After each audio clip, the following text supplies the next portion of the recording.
Praise the Lord. கர்த்தரை நாம் ஆராதிப்போம். ஓ நன்றி. இந்த காலவெளியிலே நம்மளை தேற்றுவதற்கு தேற்றவாளன் இருக்கிறார். ஓ தேங்க்யூ ஜீசஸ். நம்மை தேற்றுவார்.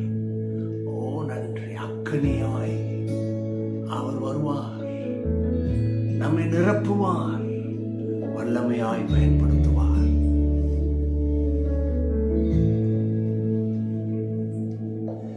தேற்றரவாளனே என்னை தேற்றி வந்தீரே, தேற்றரவாளனே என்னை தேற்றும் தெய்வமே, நீ நெருப்பாய் வருவி, நீ காற்றாய் வருவி, நீ அக்கினியாய் வருவி, நீ அன்பாக வருவி, நெருப்பாய் வருவி, நீ காற்றாய் வருவி, நீ அக்கினியாய் வருவி, நீ அன்பாக வருவி.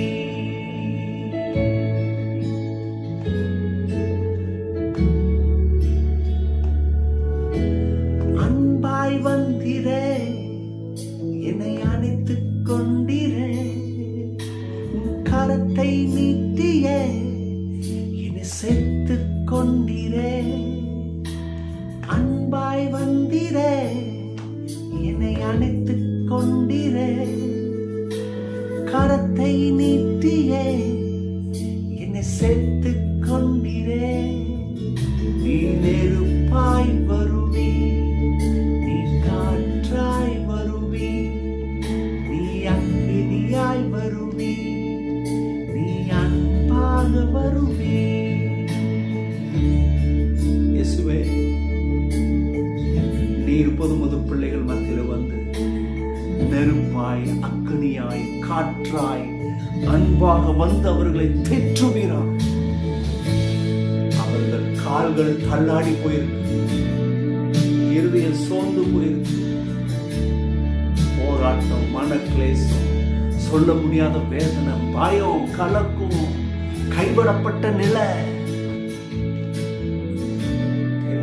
இன்னைக்கு நீ ஒரு பிள்ளைகளை தேற்றிக் கொண்டிருப்பதற்கு நன்றி. எந்த இடத்துல அவமானத்தை பெற்று நிற்கிறார்களோ அந்த இடத்துல பிள்ளைகளை நீ கனப்படுத்த போவதற்கு நன்றி. கோணலான வழிகளை சரி செய்து தாங்க. ஓ ஷரமா தீபாராமா வருவி. இயேசுவே, துதிக்கிறோம். எல்லா கனத்தையும் உமக்கு செலுத்துகிறோம். நீர் மாத்திரமே எனக்கு ஜெபித்துக் கொண்டிருக்கும் பொழுது சோர்வுகள், பலவீனங்கள் நீங்கி ஓடட்டும். சத்ருவின் கோட்டை தகர்க்கறியப்படட்டும். ஓ தேங்க்யூ ஜீசஸ். ஹல்லேலூயா. பிள்ளைகளுக்கு சகாயத்தை கொடு. ஆமென், ஆமென், ஆமென். நீ செய்வதற்கு நன்றி, நன்றி. ஆமென், ஆமென். தேவ பிள்ளைகளே, இந்த காலவெளியிலும் நாம் வேதத்திலிருந்து வார்த்தை எடுப்போம். சங்கீதம் 37 அத்தியாயம் 5 கர்த்தர் மேல் நம்பிக்கையாயிரு, அவரே காரியத்தை வாய்க்க பண்ணுவார். இந்த சங்கீதக்காரர் ஒரு விஷயத்தை ரொம்ப கரெக்டா, ஷார்ப்பா சொல்றாரு. கர்த்தர் மேல் நம்பிக்கையாயிரு. இன்னைக்கு சில நேரத்தில் நம்ம வாழ்க்கையில் எதிர்நோக்கிற பிரச்சனைகள், தடைகள், அதை பார்த்து பார்த்து பார்த்து அதுதான் நம்ம கண்ணுக்கு முன்னாடி நிற்கிது. ஆகவே நம்மளை அறியாம நாம் கர்த்தர் மேல் நம்பிக்கை வைக்க மறந்துடுறோம். இதை எப்படி ஹேண்டில் பண்ணுவேன், இதை எப்படி செய்வேன், எங்கேருந்து ஒத்தாசை வரலாம், எங்கேருந்து ஒத்தாசை எடுக்கலாம், யாருக்கிட்ட கேட்கலாம், இப்படி தான் போதுமானோ.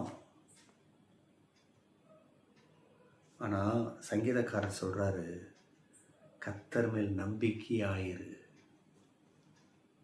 நம்ம வாழ்க்கையில் ஒரு பெரிய ரிசோர்ஸ், இதுக்கு நிகரான ஆதாரம் வேற எதுவுமே கிடையாது. அது யாருன்னா இயேசு. இயேசு மாத்திரம் ஒரு பெருத்த ஆதாரம். அவரை நம்பினவங்க இதுவரை கைவிடப்பட்டதா சரித்திரமே இல்லை. இன்னைக்கு கிறிஸ்தவ ஜனமே, விசுவாசிகளே, தெரிஞ்சுக்கொள்ளுங்க, உங்கள் ஆதாரம் கர்த்தர். அதை விட்டுறாதீங்க. உங்கள் பிரச்சனையை பார்த்துட்டு இருக்காதீங்க, அதை பெருசுன்னு பார்க்காதீங்க. ஆதாரம்னு சொல்கிறது என்னென்னா, இது அவ்வளோ பெரிய ஆதாரம். இந்த ஆதாரத்துக்கு நிகராக எந்த ஆதாரமும் நிற்க முடியாது. இதுதான் உண்மை. அதனால தான் சொல்கிறாரு, கர்த்தர் மேல் நம்பிக்கையாயிரு. நிறைய பேர் பல விஷயத்து மேலே நம்பிக்கை வச்சுருக்குறாங்க. இன்றைக்கி இந்த காலவெளியில் அதெல்லாம் எடுத்துட்டு, என் அப்பா என் ஆதாரம். நீங்கள் எந்த இடத்துல இருக்கலாம், பல வருஷம் ஒரே இடத்துல இருக்கிறது போல இருக்கலாம், உங்கள் ஆதாரம்லாம் இழந்து போயிருக்கலாம், ஒன்று கூட இல்லை, தலை தூக்குறதுக்கு பரவாயில்ல. அதை காட்டிலும் பெரிய ஆதாரத்தை சொல்கிறேன், இயேசு. அவரை பிடிங்க, நம்புங்க, நீங்கள் ஜெயம் எடுப்பீங்க. கர்த்தரை நம்பும் பொழுது என்ன நடக்குது? இந்த சங்கீதக்காரர் சொல்றாரு, அவரே காரியத்தை வாய்க்க பண்ணுவாராம். வேற யாரும் காரியத்தை வாய்க்க பண்ண முடியாது.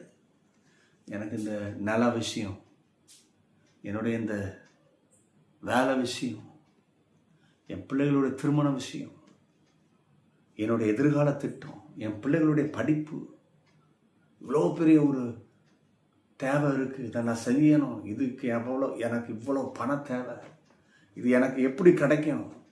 நான் சொல்கிறேன், கர்த்தரே காரியத்தை வாய்க்க பண்ணுவார்.